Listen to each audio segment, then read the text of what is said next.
Ok? Já está transmitindo aí, né, irmão? Então, para você que está nos assistindo aí, boa noite também, viu?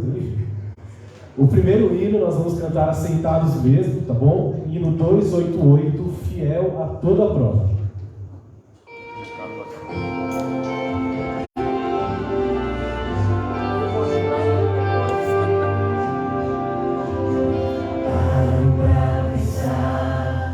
Desafios deste meu viver,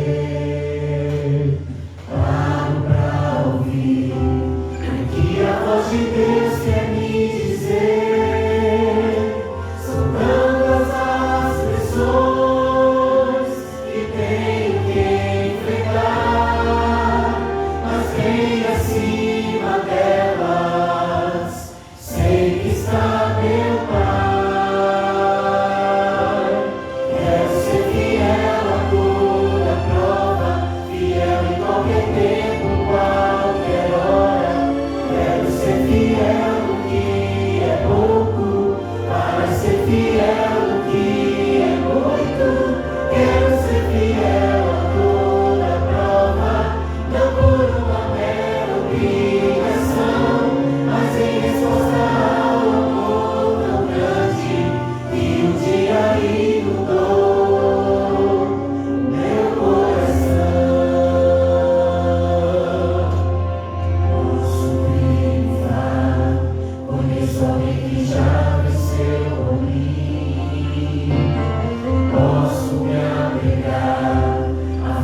Mão de Deus tão grande assim, em meio à provação, começo a louvar, e seu poder do alto vem me alcançar. Quero ser fiel a toda prova, fiel em qualquer tempo, qualquer hora. Quero ser fiel no que é pouco, para ser fiel no que é muito. Quero ser fiel a toda prova, não por uma mera obrigação, mas em resposta ao amor tão grande que um dia inundou meu coração.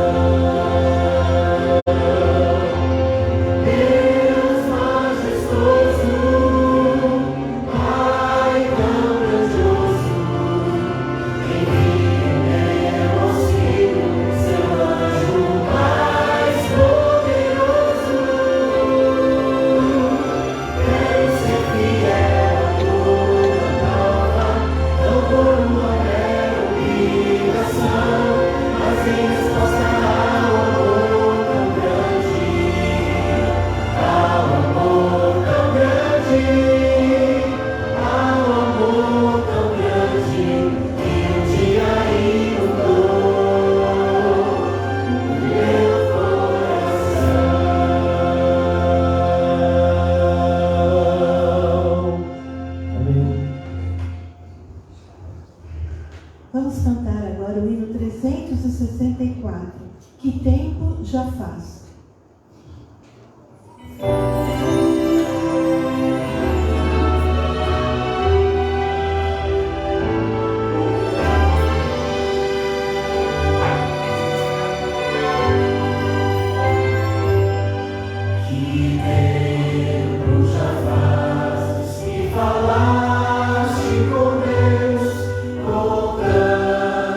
Segredos da alma,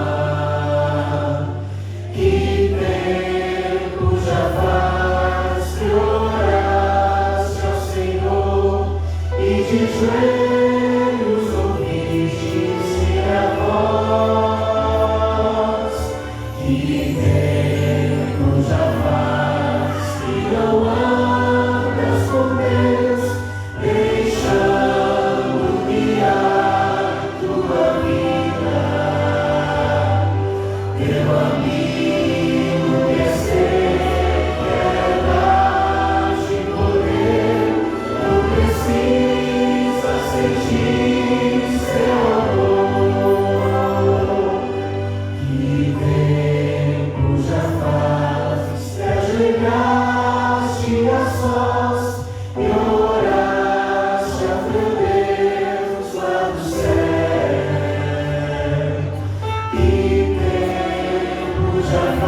Em pé, irmãos.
Para se colocar de joelhos agora, para vamos falar com Deus.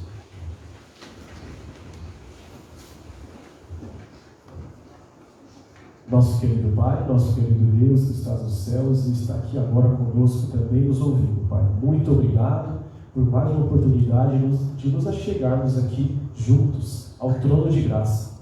Obrigado, Pai, pelo acesso direto ao Pai, o acesso direto a Ti, que nos ouve, que cuida de nós, que nos protege, e é tudo para nós, é a nossa vida. Pai, por favor, nós ansiamos mais do que tudo, que o Senhor volte logo. Amém. Volte para cada um de nós, para acabar com todo esse mundo de pecado, com toda essa tristeza que ainda assola este planeta, Pai, para que um dia nós possamos também assim falar, como disse esse hino, nós não precisamos mais sonhar, nós estamos agora junto do Pai. Amém. Obrigado, Pai, por mais esse culto, mais essa oportunidade. Estamos agora abertos, Pai. Abra o nosso coração para que a sua mensagem venha e seja um divisor de águas na nossa vida, Pai. Obrigado por mais essa oportunidade. Perdoe, por favor, nossas falhas, nossos pecados. Pedimos a Ti no doce nome de Jesus. Amém.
Vamos provar nossas fontes com a voz de oração.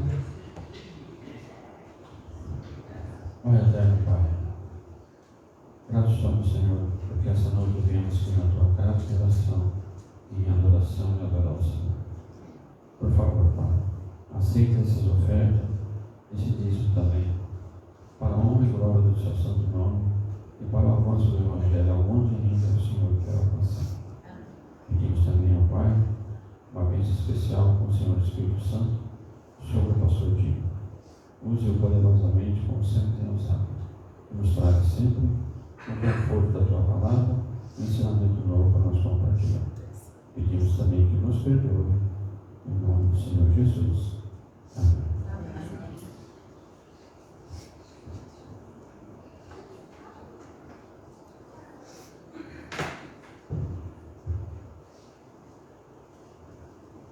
Boa noite.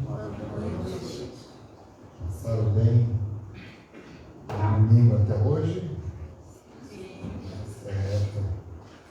Então quero convidá-los a abrir a Bíblia no livro do profeta Jeremias, capítulo 29.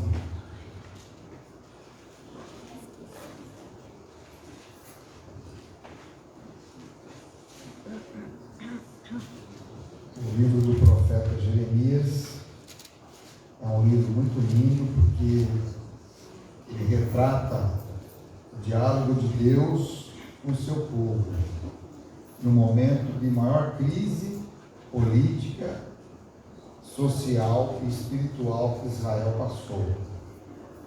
O profeta Jeremias foi um tipo Moisés, ele amou demais o seu povo, chorou por ele, orou por ele.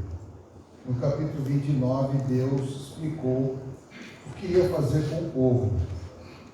E entre as coisas que Deus falou, no capítulo 29, verso 10, ele diz assim: assim diz o Senhor, logo que se cumprirem para a Babilônia 70 anos, atentarei para vocês e cumprirei a promessa que fiz a vocês, trazendo-os de volta a este lugar. Então Deus completou: eu é que sei que pensamentos tenho a respeito de vocês, diz o Senhor. São pensamentos de paz e não de mal, para dar-lhes um futuro e uma esperança. Então vocês me invocarão, se aproximarão de mim em oração, e eu os ouvirei. Vocês me buscarão e me encontrarão, quando me buscarem de todo o coração. e eu serei achado por vocês, diz o Senhor, e farei com que mude a sorte de vocês. Quantos já leram esse verso alguma vez? Quem gosta dessa mensagem, né? Mas você sabe que o povo de Israel não apreciou muito essa mensagem. Se você for Jeremias capítulo 6, vamos lá, Jeremias capítulo 6,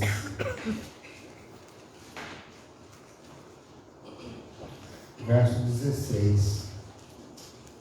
Deus falou através do profeta as seguintes palavras: assim diz o Senhor, coloquem-se à beira dos caminhos e olhem, e perguntem pelas veredas antigas, qual é o bom caminho?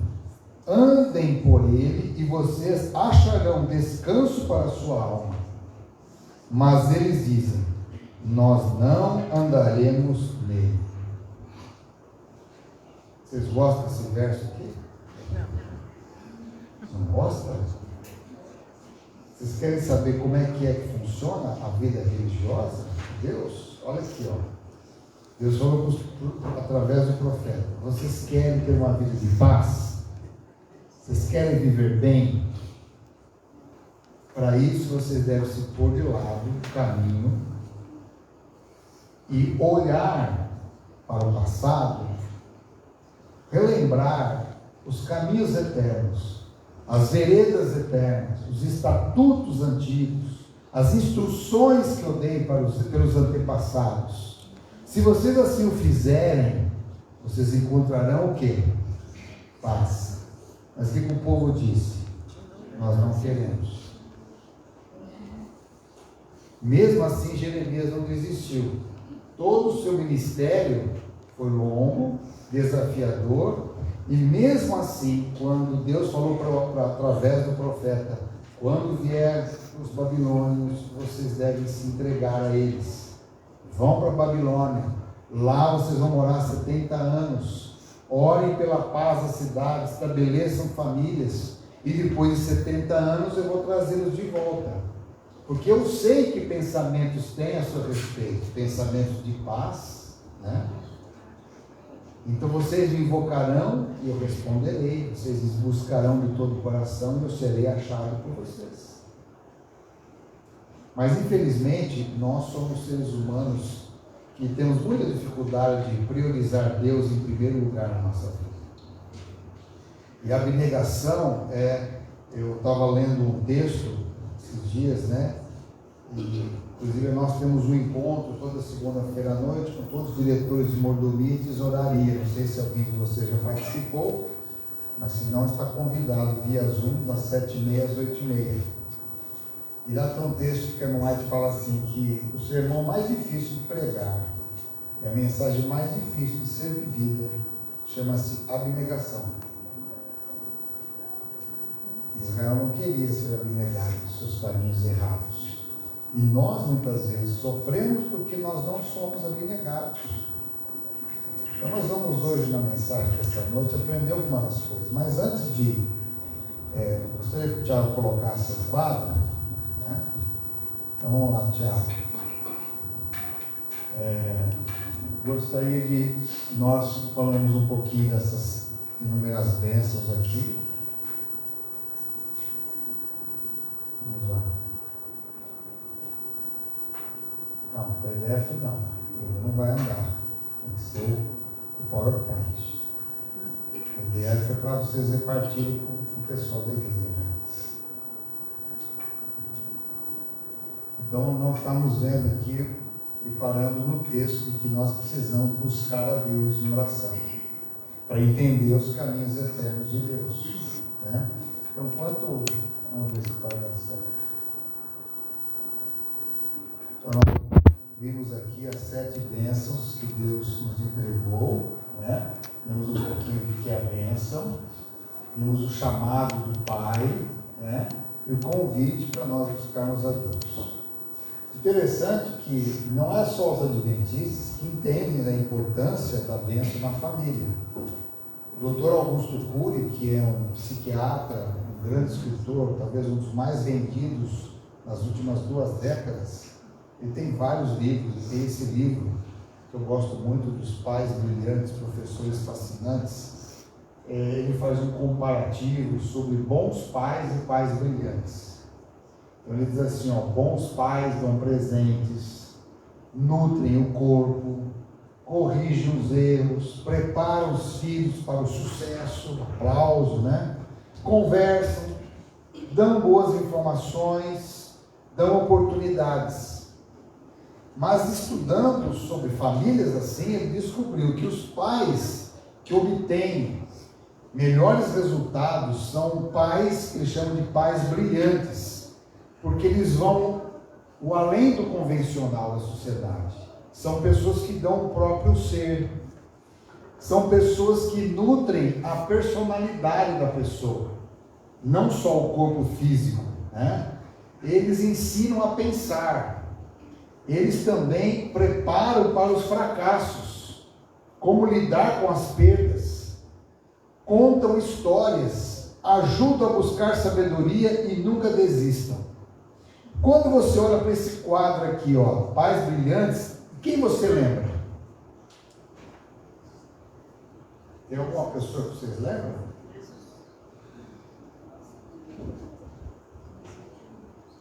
A mãe disse que não lembra de ninguém. Seu pai foi assim? Sua mãe foi assim? É? Eu lembro de Deus. Deus é assim. Deus deu a si mesmo. Deus, ele nutre a nossa personalidade, que tem a ver com o nosso caráter. Deus, ele ensina a pensar. Lembra que eu falei para vocês que Deus, ele não vem corrigindo a gente? Olha, quando Adão e Eva pecaram, qual foi a primeira atitude de Deus? Visitá-los. Chegou no horário combinado de sempre, viração do dia. E o que o Senhor fez com Adão e Eva? Desmascarou o pecado deles. O que ele fez? Fez uma pergunta: onde você está? Está vendo? Quando Caim estava mal consigo mesmo, cheio de inveja, de egoísmo, de ódio no coração, o que Deus fez com ele? Visitou. E fez o que com Caim? Perguntou: ô Caim, por que você está triste assim? Por que teu rosto está decaído? E quando Caim cometeu o pecado do homicídio, o que Deus fez com ele? Visitou de novo. E o que Deus fez? Perguntou: onde está o seu irmão? E você vai vendo isso no decorrer da Bíblia, que Deus, ele é muito interessante. Quando Acã pecou, Deus falou para Josué: tem erro no meio do meu povo. E eles foram conversando e foram tirando sortes ali, até chegar na vida do Acã. Deus deu muitas oportunidades, ou seja, ele nunca desiste. Ajuda o seu povo a buscar sabedoria. Outra coisa, Deus prepara para os fracassos. Veja o livro de Jeremias. Deus, desde o começo, mostrando como vai ser as coisas, como vai ser as crises que vocês vão enfrentar. Crise econômica, crise política, disputa entre Egito e Babilônia e Síria no norte. Vai ter dificuldades, vocês têm que se preparar. O povo deu ouvidos? Não. Outra coisa que Deus faz muito, Deus conta histórias. Porque através das histórias a gente tem mais facilidade de lembrar os ensinos de Deus. Então, essa metodologia que o próprio Augusto Cury resgata aqui, é como se ele estivesse lendo a Bíblia e trazendo para nós: olha, queremos ser pais brilhantes, vamos aprender com o próprio Deus e não viver o que a sociedade convencional faz, porque não está dando o resultado que a sociedade convencional faz. Então, Deus nos dá muitas histórias e vivências, né? Por exemplo, uma história que eu gosto muito de contar, que traz muita motivação para a gente, foi uma história que eu ouvi do pastor Alejandro Bulhon. Lá em 1992, eu era um entregador de pizza, trabalhava na Domino's Pizza. E uma noite eu fui assaltado. Fui levar a pizza, a pessoa pegou as pizzas e não vinha nunca pagar a pizza. E quando eu comecei a bater na porta da casa dele, ele de repente abriu a porta com um revólver a me apontando assim. Eu puxei o carro embora, não discuti o assunto, voltei com prejuízo e no meu carro tinha, antigamente, um cassete, né? Fita cassete, tinha um sermão do pastor Bulhão, comecei a ouvir aquele sermão.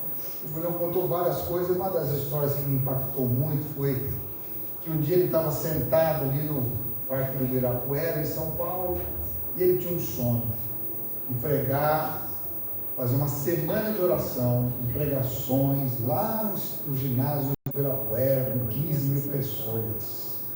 Então ele estava sonhando, de repente passou um taxista e gritou: "Ei, pastor Bulhão!" E ele ficou meio assim, envergonhado e tal. "O que o senhor está fazendo aí?" Ele falou: "Eu estou aqui sentado, eu estou pensando aqui como é que vai ser. Eu ia fazer uma semana de oração evangelística, trazer as pessoas." Aí o irmão falou assim: "E por que o senhor não faz?" "Eu não tenho dinheiro para fazer." "E quanto é que o senhor precisa?" "Eu preciso de 100 mil reais. Mais ou menos a nossa moeda de hoje, né? 100 mil reais? Bom, isso é fácil. O menino lá, eu deixei na carteira. Ele foi lá, pegou a carteira dele, abriu, tirou R$1, deu para o pastor. O pastor falou assim: "Mas peraí, você está me dando R$1? Eu falei que eu preciso de 100 mil. Ele falou: "Não, o senhor que não entendeu.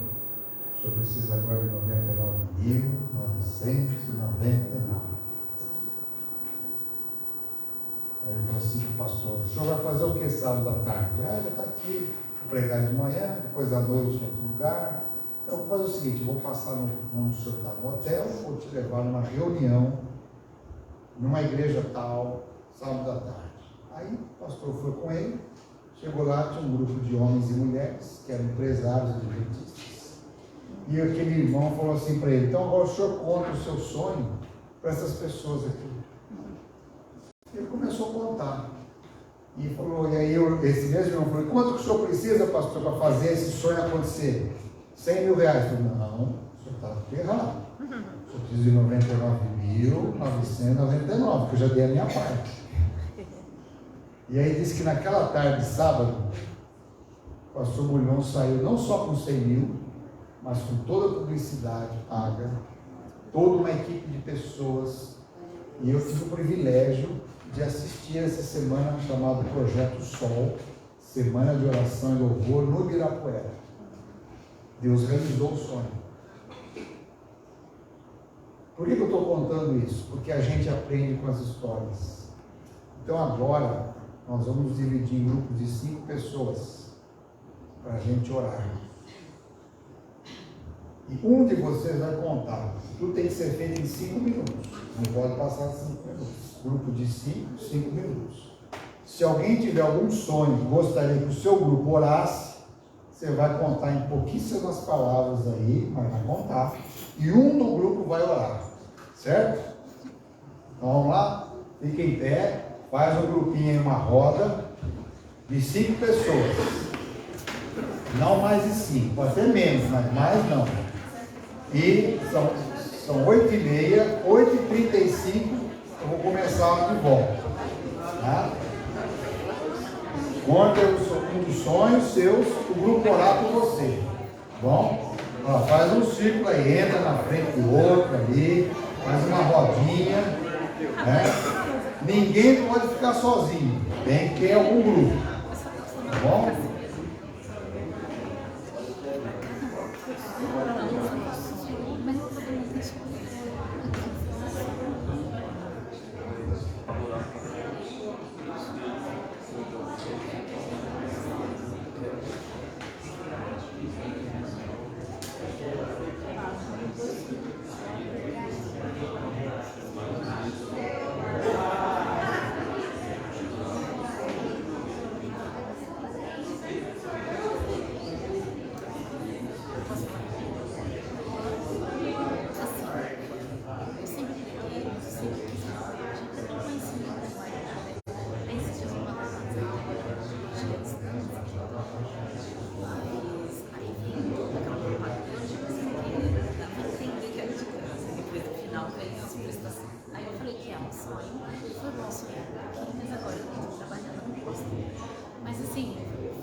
sabendo que aquilo foi o melhor para nós e para outras pessoas. O Senhor tem o poder de realizar. Nós confiamos em o coração de Deus, apresentamos essa oração a Ti. Em nome de Jesus.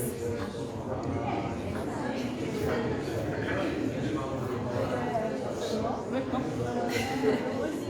É o mais novo, tem muito mais velho. São 2 homens e 4 mulheres. Médico.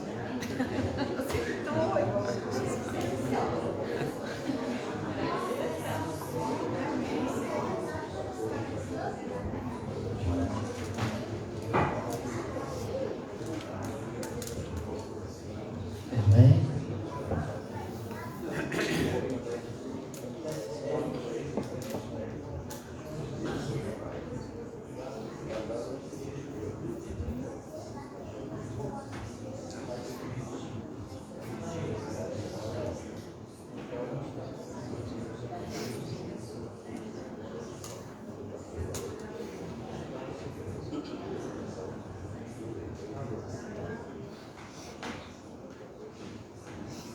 Vamos que terminar, começa a cantar comigo.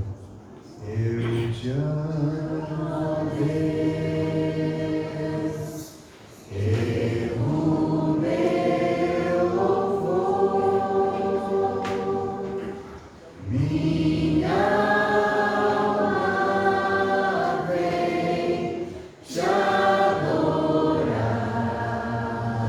Senhor. Aceita, pois, este meu louvor, como gratidão por teu grande amor. Amém. Veja só. Como pais, nós temos algumas responsabilidades. E entre as nossas tarefas, na construção da manifestação da bênção na vida familiar, nós temos a tarefa da leitura. Nós precisamos ler a Bíblia, ler os escritos inspirados de Ellen White em nossa casa. Nós precisamos ler com os filhos livros. Nós precisamos conversar, ter tempo de conversa, né? Desenvolver o diálogo. E nós precisamos também contar nossas histórias. Eu lembro que na minha casa, pelo menos uma vez por mês, de quinta-feira à noite, minha mãe fazia uns bolinhos italianos. Nós tínhamos um tio contador de histórias. A gente ria, nossa, era aguardado com muita ansiedade essa noite das histórias. E é importante a gente recuperar isso na nossa vida, desligar um pouco a filme, televisão, celular, e voltar a contar histórias, ver o álbum de fotografia, relembrar feitos notáveis, lugares que vocês já foram, ou conversar sobre lugares que vocês gostariam um dia de ir, né? Então veja, esse livro, Pais Brilhantes, Professores Fascinantes, Augusto Cury tem muitas ideias práticas interessantes como fazer isso acontecer. Olha só, houve uma lição entre nós aqui chamado A Verdade Presente em Deuteronômio. Esse é um livro que todos nós, pais e avós, deveríamos sempre lê-lo. E essa lição ajudou muito a aprender a fazer anotações, ver assuntos para nós conversarmos, que eles têm muitos estatutos e orientações práticas que dá discussões extremamente atualizadas. Veja um exemplo. Deuteronômio capítulo 6, versos 4 a 9. Lembra quando Deus falou através de Jeremias: coloca-se à parte no caminho e pergunte pelas veredas antigas? Olha só aqui, ó. Deuteronômio 6, verso 4, que é o famoso Shema, que é um texto dos mais importantes em Israel, que ouve Israel, né? Escute Israel, o Senhor nosso Deus, que Ele é o único Deus. Portanto, ame o Senhor seu Deus de todo o seu coração, de toda a sua alma e com toda a sua força. De quem vocês se lembram no Novo Testamento que citava essas palavras? Doutor da lei, mas o próprio Jesus citou isso.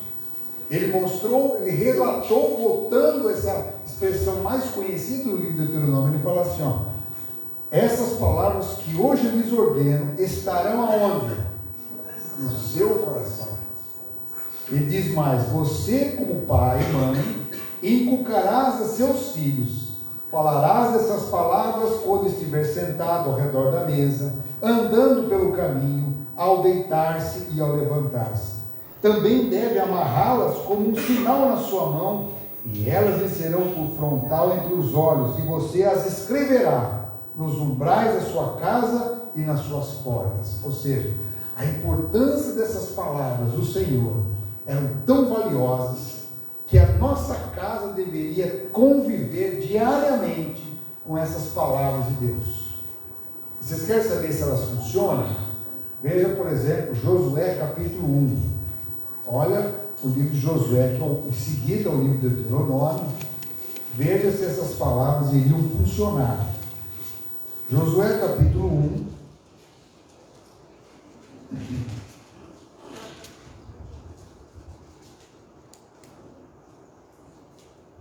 Verso 7. Vou começar com o verso 5. Ninguém, Josué, poderá resistir você todos os dias da sua vida. Assim como estive com Moisés, eu estarei com você. Eu não o deixarei, nem o abandonarei. Agora veja o verso 6. Seja forte e corajoso, porque você fará este povo herdar a terra que, sob juramento, prometi dar aos seus pais. Então somente seja forte e muito corajoso para que você tenha o cuidado de fazer segundo toda a lei que o meu servo Moisés lhe ordenou. Não se desvie dela, nem para a direita, nem para a esquerda, para que sejas bem-sucedido por onde quer que você andar. Não cesse de falar desse livro da lei, pelo contrário, medite nele de dia e de noite, para que você tenha o cuidado de fazer tudo segundo o que nele está escrito. E então você prosperará e serás o quê? Bem-sucedido. Vocês têm levado isso a sério? A gente quase não vê isso aqui, na prática, na vida familiar.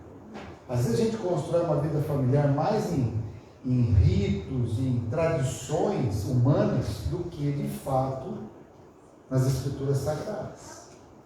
Então, Deus espera que a gente volte às Escrituras Sagradas, que o nosso lar. Eu já contei aqui na outra vez que eu estive aqui essa história, mas não sei se todos estavam.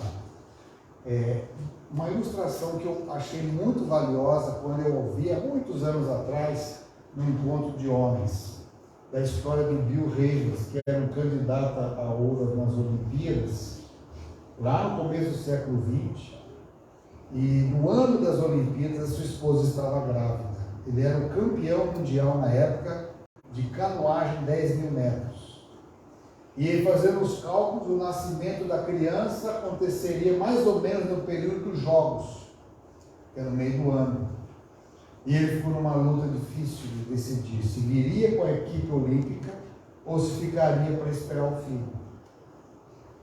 O ouro, a medalha de ouro da sua vida, ou ficar para aguardar o nascimento de uma criança. E a história conta que este homem preferiu esperar o nascimento do filho e desistiu de ir para as Olimpíadas. 4 dias depois de terminar os Jogos, o filho nasceu, era um menino. A pessoa que ganhou a medalha de ouro lá em Paris era um concorrente que sempre perdeu para ele. Mas olha que interessante, as nossas construções históricas, o nosso exemplo, ele não é esquecido. Porque muitos anos depois ele recebeu um telegrama no qual dizia: querido pai, estou retornando para casa com a medalha de ouro que um dia você iria conquistar, mas você preferiu me esperar. Então o filho dele, que é esse jovem, agora o senhor aqui, ali está ele quando ganhou a medalha de ouro, Frank Reivers. Na Olimpíada de 1952, ele trouxe a medalha de ouro para os Estados Unidos na mesma modalidade do seu Pai. Essa história me lembra muito o que Deus e Jesus fez por nós. Ou seja, Jesus em toda a sua glória, Deus, preferiu correr o risco de morrer a morte eterna para nos salvar do que simplesmente manter todo o universo que estava ao seu dispor e deixar a terra de lado. Mas Deus preferiu correr esse risco para nos salvar. Então, muitas vezes, nós, homens, somos muito egoístas. Pensamos mais em nós do que no nosso filho e principalmente na nossa mulher, nosso cônjuge. E a gente precisa recontar as histórias da Bíblia, outras que a gente vai aprendendo no decorrer da existência, para que a gente seja reeducado nos caminhos de Deus. Ou seja, Deus falou para Josué agora: olha, Josué, você coloque em prática aquilo que eu falei através de Moisés. Que se você colocar em prática, você será bem sucedido. E aqui, olha, aconteceu. Então veja só, queridos, a Bíblia tem várias histórias para nós recontarmos, lermos, refletir nelas e discutir com nossos filhos uma conversa. Aqui você tem, por exemplo, nesses capítulos de Gênesis, você tem a história de Abraão, você tem a história de Isaac, você tem a história de Jacó, e você tem a história de José, os irmãos com Jacó, o seu pai. Cada uma dessas histórias tem algo em comum, que chama-se a bênção. Isso começa com Deus. Assim como Deus abençoou Adão e Eva, ele replicou isso em Noé. Deus começou o chamado com Moisés, com Abraão, também com a bênção. Eu te abençoarei, engrandecerei o nome, ser você uma bênção, assim por diante. Gênesis 27, o que o Isaac pensou como pai? Eu preciso compartilhar a bênção recebida do meu pai para os meus filhos. E qual é o conhecimento que ele tinha? Eu vou repartir a bênção com o meu primogênito, que é Esaú. Mas Esaú não valorizava a bênção. A mãe Rebeca disse: não, Esaú, tem que ser como o Jacó, porque o Jacó, ele tem esse desejo de seguir as palavras, a tradição espiritual da família. Vocês conhecem a história, a confusão que teve, e no fim, o que aconteceu? Quem que recebeu a bênção? Jacó, tem certeza? Recebeu ou não recebeu? Recebeu as palavras do pai como bênção. Mas olha que interessante a vida. Jacó teve que ir embora de casa. O Esaú ficou. Quem que herdou as riquezas de Isaac e de Abraão? Esaú. Esaú ficou com a bênção da riqueza, da prosperidade. Todas as coisas do pai, do avô ficaram para Esaú. O Jacó foi embora sem nada e voltou como? Rico. Quem que abençoou Jacó? Deus. Então olha que interessante. Deus não precisa que eu herde grandes heranças, se eu andar nos seus caminhos.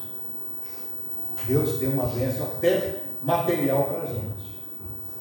E olha que interessante, quando Jacó está sozinho com Deus, o que ele busca? Gênesis 32, veja na sua Bíblia. Ele não abre mão de uma única coisa. O que ele diz para Deus? Eu não te deixarei ir enquanto não me abençoar.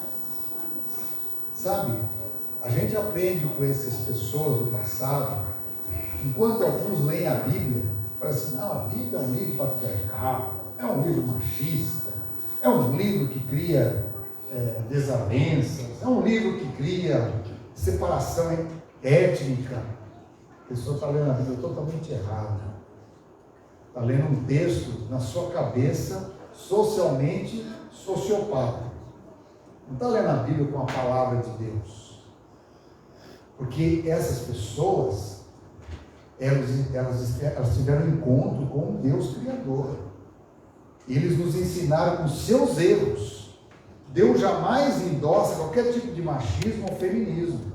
Tanto é que nessa história de Jacó vai acontecer tantas coisas disfuncionais que Deus não aliviou na vida de Jacó. Deus permitiu que ele passasse por todas elas, mas tem uma coisa que Jacó nunca deixou de buscar. Qual foi? Deus, que é a sua bênção. E olha que aconteceu várias coisas. Primeiro, Jacó, ele já nasce no ventre da mãe, ele e o irmão já tinham problema. A vida deles, de adolescente e jovem, foi problemática. Ele e o irmão não se davam bem, tanto é que aconteceu a separação, a ruptura. Jacó casou com uma mulher na qual ele foi enganado. Ele teve que casar com alguém que ele não amava e que o pai não queria mais. Teve que trabalhar porque ele queria casar com a mulher com que ele amava. A mulher com que ele amava não podia dar filhos, é que não amava, dava-lhe muitos filhos.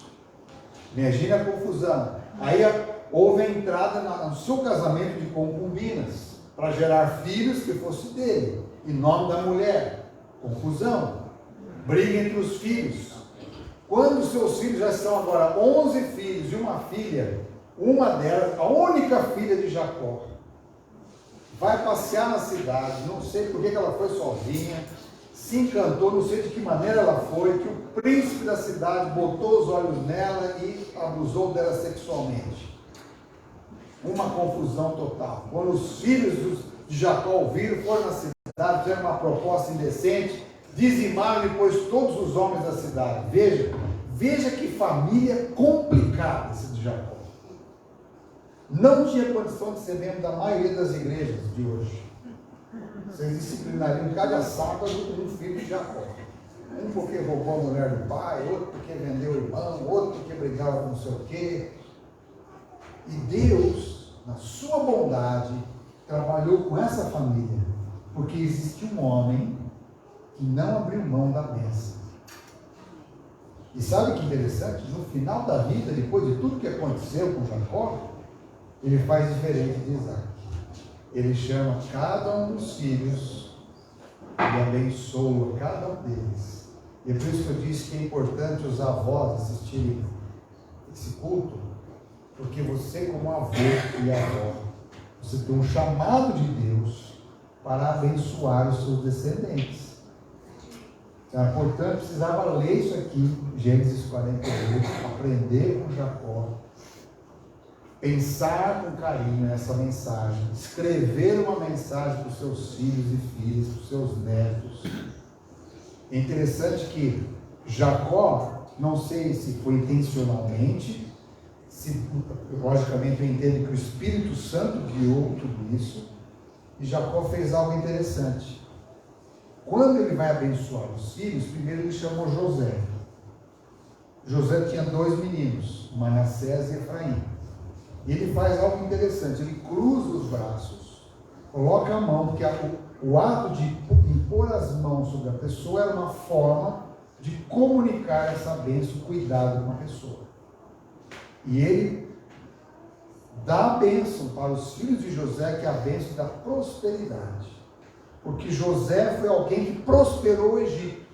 Deus prosperou José na sua gestão, na sua administração, na sua liderança, e então ele recebe do seu pai a bênção da prosperidade.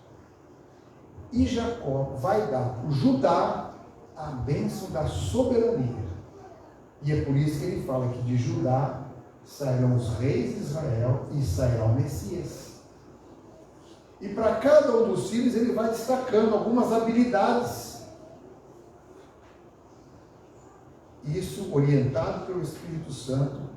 As palavras de bênção de Jacó eram também palavras proféticas. Que se eles dessem atenção às palavras que o seu pai disse, eles seriam um povo unido e um povo que seria uma luz para o mundo.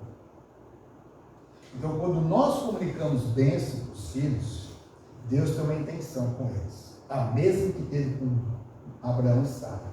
Qual é a intencionalidade de Deus em nos abençoar?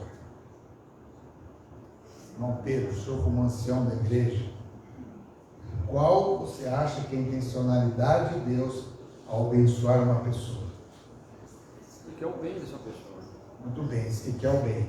Como é que é o seu nome mesmo? O Mateus e a esposa são empresários. Qual é a intenção de Deus de fazer você um empresário? Isso aí. Todos nós, não importa se a minha carreira é promissora, se eu tenho grandes talentos ou não, uma coisa eu sei, que cada cristão que nasce no reino de Deus tem um papel, ser uma bênção, ser um veículo de transmitir a bênção de Deus para os outros. Se a gente esquecer isso, nós não aprendemos nada. Porque esse foi o papel com Abraão, com Isaac, com Jacó, com seus filhos, seus descendentes, e Deus espera que, agora que nós temos toda a compreensão do Evangelho, que nós temos o conhecimento de Cristo, assim como Deus se tornou missionário, veio morar entre nós para nos salvar, nós também somos enviados por Deus como missionários. E é por isso que quando uma pessoa devolve o dízimo, ele está cumprindo aquilo que Jacó disse, sozinho. Jacó não tinha nada, ele só teve um sonho. Quando acordou, ele ficou maravilhado com a bondade de Deus e falou: Senhor, se tu fores comigo, me deres pão para comer, roupa para vestir, o Senhor será o meu Deus, e de tudo que o Senhor me der, eu devolverei o dízimo. Ele não falou isso quando ele tinha muito, ele falou isso quando não tinha nada.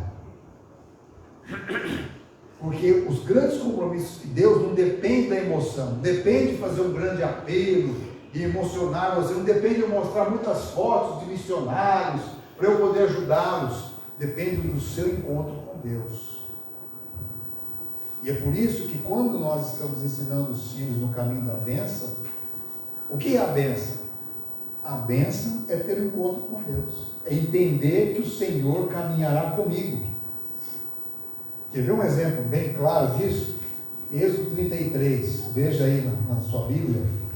Esse é um texto, Êxodo 33 e 34, que não pode deixar de ser estudado pelo povo cristão. Diz assim, subtítulo que colocaram aqui, Êxodo 33. O anjo de Deus irá diante do povo. O que você acha se você recebesse uma mensagem, diz assim: olha, Deus, o meu anjo vai estar com você no seu negócio? O que você acharia disso? Bom ou ruim? Bom. O povo achou ruim. O povo chorou. Porque o povo estava acostumado com Deus. E quando Moisés falou que Deus não iria mais com ele, mas um anjo iria, eles não é possível. Nós não queremos o anjo, nós queremos o Senhor. E Deus falou assim para Moisés: não dá para eu ir com ele, porque o povo é teimoso, o povo é orgulhoso, o povo tem um coração duro. E sabe como que o povo demonstrava isso? Porque os costumes visuais do povo continuavam sendo os costumes do Egito. Eles estavam indo para a terra prometida, mas a aparência deles, o gosto da comida, o gosto das coisas, era ainda o gosto da escravidão. Então era muita argolas e muito ouro no corpo, e muitas ideias e muita coisa, tudo do jeito que era no Egito. Eram escravos, estavam acostumados com a vida de escravos, mas Deus falou: quero levar vocês para serem pessoas livres, mas não queriam mudar. Então as pessoas que querem Deus, mas não querem mudança na vida, recusam mudanças, continuam com seus gostos antigos, não vai experimentar a verdadeira bênção. Então Deus falou assim: olha, como eu prometi tirar do Egito e levar para uma terra, eu não vou mais porque o povo não está interessado em mim, mas eu vou mandar um anjo para proteger vocês. O que o povo fez? Chorou, tiraram os seus ornamentos. E aí, quando aconteceu isso, Moisés intercedeu diante de Deus. Então Deus falou assim: bom, já que vocês tiraram os seus ornamentos, então, e Moisés falou uma coisa interessante para Deus: Senhor, se o Senhor não for conosco, não nos faça sair desse lugar. Porque a diferença entre nós e todas as etnias do mundo Sabe qual é? É a tua presença conosco. Sabe, às vezes a gente troca Deus por tantas coisas inúteis dessa terra, a gente não tem ciência do valor da presença de Deus na nossa vida. Então, o que é a bênção? É a própria presença de Deus conosco. E olha que interessante, essa presença de Deus, que é o poder da bênção, ela tem uma história. Você veja aqui, ó, só recapitulando, ó, lá no Gênesis, com Adão, com Noé, com Abraão e com Jacó. E como é que está na nossa família? Nós temos interesse de manter a continuidade da bênção? Sabe que aqui eu poderia colocar mais um círculo, o maior de todos. Sabe qual é? O próprio Deus, Jesus, o Deus encarnado, é a nossa maior bênção. O que ele disse lá em Mateus, capítulo 28, verso 29 e 30. Veja o que ele diz lá. Ele fala assim para nós, ó, enquanto vocês estiverem vivendo na terra, Mateus 28, 19 e 20, enquanto vocês estiverem caminhando, indo, trabalhando, estudando, fazendo seu esporte, se divertindo, né, cuidando das crianças, fazendo comida, por onde você estiver indo, façam o quê? Discípulos, repliquem essa experiência que vocês têm comigo com outras pessoas. Isso é fazer discípulo. Pega o seu filhinho, treina ele todos os dias, sua filha, ela vai replicar seus conhecimentos. E mais, ele fala assim, faça discípulos e batize. O que é batizar? Batizar é ajudar a pessoa a ter um compromisso com Deus. E junto com o batismo, o que é o batismo? É um novo nascimento, para que eu possa viver esse compromisso com Deus. E ele falou mais, e ensine essas pessoas a guardar todas as coisas que eu tenho que ensinar. Então você vê que é um processo de movimento. E ele falou o que mais depois disso? E eu estarei com vocês quanto tempo? Todo o tempo. Até o final de todas as coisas. Então, quem é maior de todas as bênçãos? O próprio Cristo. Então, você vê que Jesus, ele replica no seu conhecimento como que a bênção se processa e como que ele deseja que a gente faça isso na nossa vida. E olha aqui, eu já mencionei no primeiro grupo que, quando a gente estudou isso aí, um comparativo que fizeram de duas pessoas do século XIX. Esse cidadão aqui, o Max Jukes, fizeram um levantamento desses 1.026 descendentes de uma pessoa que escolheu não crer em Deus, não seguir os ensinamentos de Deus. Eu sei que são dois casos extremos, tá? Existe muita coisa no meio, mas só para vocês verem o contraste.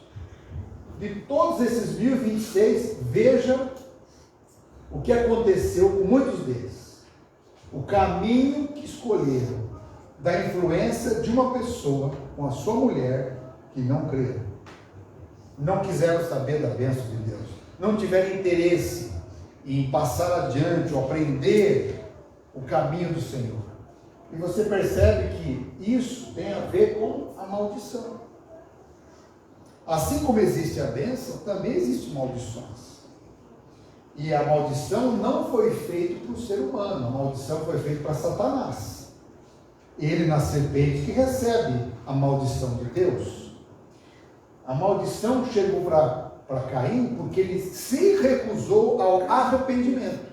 Então agora ele passou a ser uma pessoa maldita. O que era uma pessoa maldita? Não era amada pelas outras pessoas, viveria como um fugitivo, teria medo de viver. Por quê? Porque ele teria a ausência de Deus na sua vida, da presença de Deus na sua vida. E aqui você vê, ó, lá em Gênesis, teve um filho de Noé que recebeu maldição. Filho mais novo. Por quê? Porque desrespeitou o pai. Então, quando Deus fala do mandamento, honra o teu pai e a tua mãe, Deus não está falando uma coisa que não funciona. A honra aos pais é diferente de uma obediência cega, porque às vezes o pai e a mãe têm conhecimentos errôneos em relação a Deus. Mas independente do conhecimento, da vida que o pai leva, a honra que eu tenho que ter com ele, com a mãe, ela é importante no processo da bênção. E quando Cã desrespeitou seu pai o amaldiçoou com: você e os seus descendentes serão servos dos seus irmãos. Eu não vou entrar em detalhes, porque é bem amplo e complexo esse assunto, e gera até distúrbios étnicos entre nós. Mas assim, essa história é muito impressionante, porque isso de fato tem implicações, né? Ellen White, ela fala assim, más tendências, apetites pervertidos e moral vil, assim como as enfermidades físicas e de geração, são transmitidos como um legado do pai a filho até a terceira e quarta geração. Essa terrível verdade deveria ter uma força solene para restringir os homens e seguir uma conduta de pecado. Pensa bem nesse texto.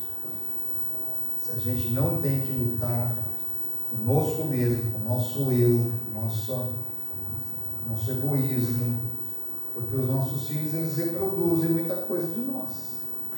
E aí ela está dizendo, é importante você lembrar isso, mas também ela diz uma outra coisa.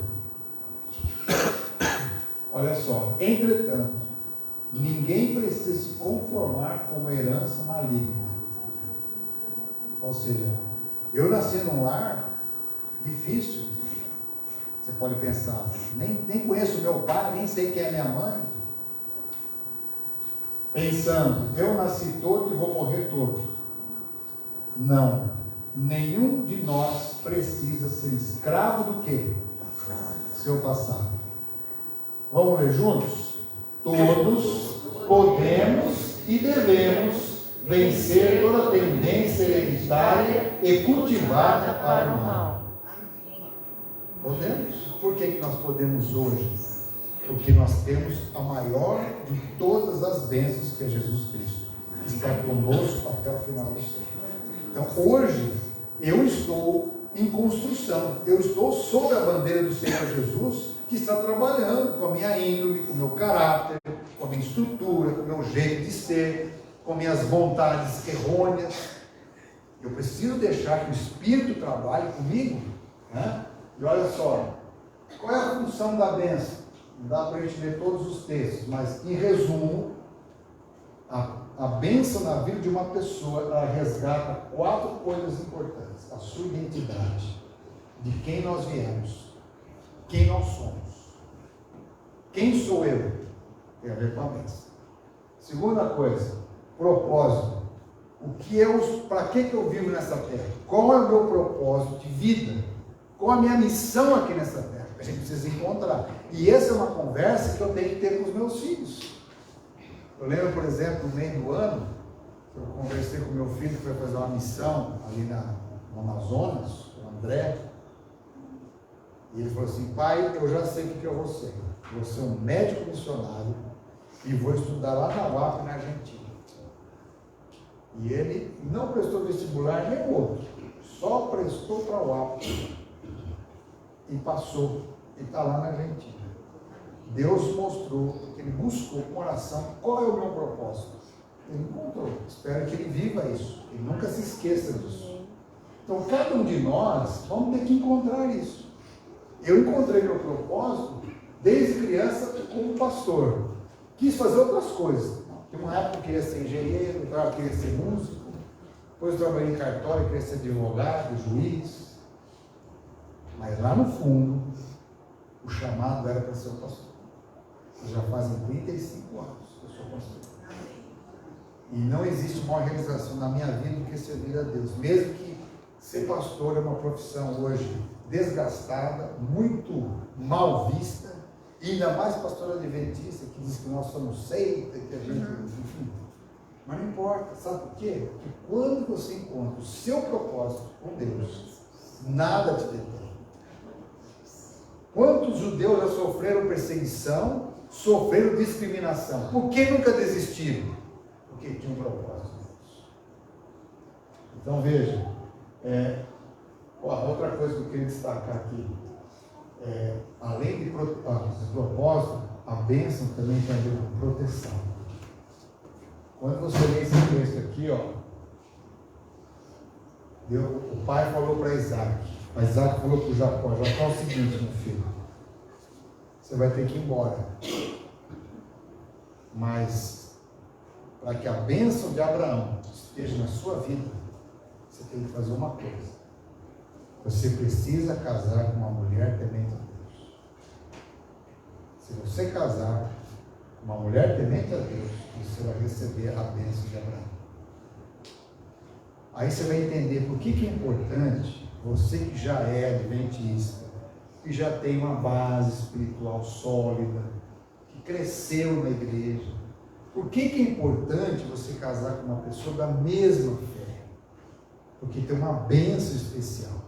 Por que Deus no Novo Testamento diz assim, não entre num relacionamento, seja empresarial, seja casamento, com crenças diversas, eles chamam de jugo desigual, porque o sofrimento na sua vida será maior, é muito difícil dar certo.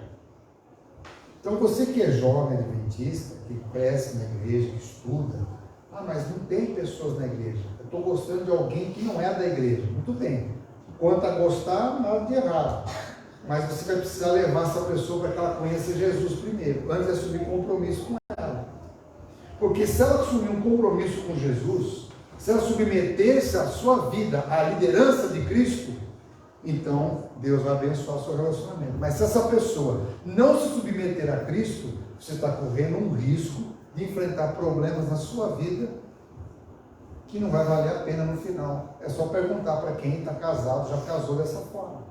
Posso dar 10 casamentos aqui. Se você fazer uma entrevista e as pessoas forem sinceras, você vai ver que a maioria delas enfrentam muitas lutas, porque em algum momento isso vai ser uma dificuldade no relacionamento. Não é uma imposição de Deus, é uma visão que Deus dá para nós.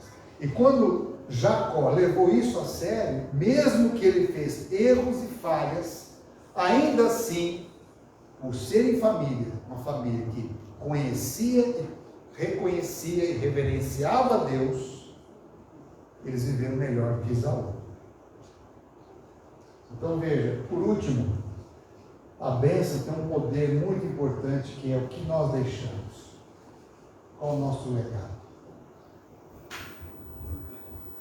Outro dia eu aprendi uma historinha que eu achei bastante interessante, de um senhor, um vovô, que a netinha estava conversando com ele, pegou um lápis, um papel, e ela começou a rabiscar, e o vovô falou assim, eu vou contar uma coisa para você, a lição do lápis.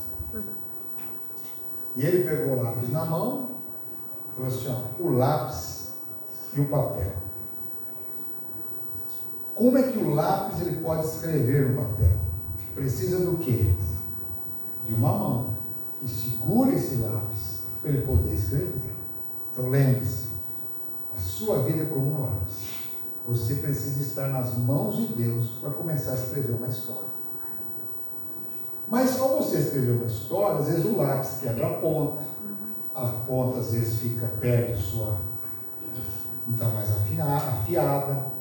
Então você precisa do quê? Do apontador. Você precisa de ser corrigido algumas vezes. Às vezes você se desanima, você precisa que Deus trabalhe em você para que você volte a continuar escrevendo. Então, detalhe, às vezes quando a gente está escrevendo com lápis, a gente comete erros ortográficos, erros no desenho, e a gente precisa de uma borracha. A gente precisa que o Espírito Santo limpe-nos, purifique-nos, corrija aquilo que está escrito errado. E ele falou o seguinte, olha, lembre-se que o lápis é de madeira, ele é pintado, mas o mais importante é o que está dentro do lápis, que é o grafite. Sem o grafite não dá para ele ser um lápis. Então lembre-se, o mais importante na sua vida é o que está dentro de você. É como você está construindo o seu caráter, a sua personalidade. E por último ele falou assim, a quinta lição do lápis é a seguinte, todo lápis e todo no papel ele vai escrever uma história. Então a sua vida nas mãos de Deus vai deixar uma marca, um legado. Qual é a história que você quer deixar para os seus filhos? Que Deus nos abençoe. Então agora, se aqueles que desejarem fazer parte desse estudo, porque vai ter muito mais coisa aqui. Mas eu vou parar aqui hoje, porque já são 9h15. Vocês vão entrar então naquele grupo, o Poder da Bênção, e a gente vai seguir agora algumas aulas via online, via Zoom. Então vocês se preparam, a Ana vai dar as datas, queremos num horário que você possa participar. Quem pode participar disso? Quem quiser, mas principalmente pais que tenham filhos, até aqueles que desejam ter filhos também podem participar, e avós. Eu gostaria muito que vários avós participassem, porque você tem um papel muito importante para deixar de bênção para os seus descendentes. Você precisa redescobrir isso. Tá bom? Quantos de vocês desejam andar com o Senhor, fazer dele o primeiro da sua vida? Levanta a sua mão. Deus nos abençoe. Quero convidar para você ficar em pé, cantar comigo, se ele não for o primeiro. Porque esse Deus da bênção precisa ser o primeiro no meu coração. Precisa ser entronizado na minha vida. E como que ele é entronizado? Pelos ensinamentos, pelas palavras da Bíblia, pelas orações, é que eu vou mostrando que Deus é o primeiro no meu coração. Amém.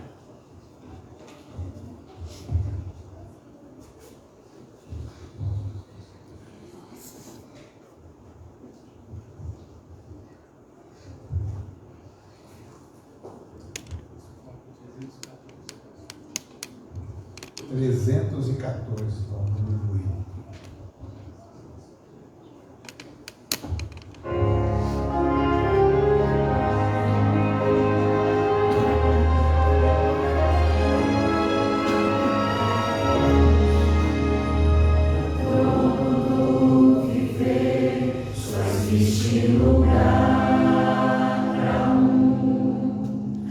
Lugar de quem governa todo o ser.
Nosso desejo como família espiritual é que o Senhor habita sobre cada um de nós. Amém. É a tua presença em nossa vida que nos faz sermos um povo diferente, um povo distinto nessa terra para ser uma bênção para os outros.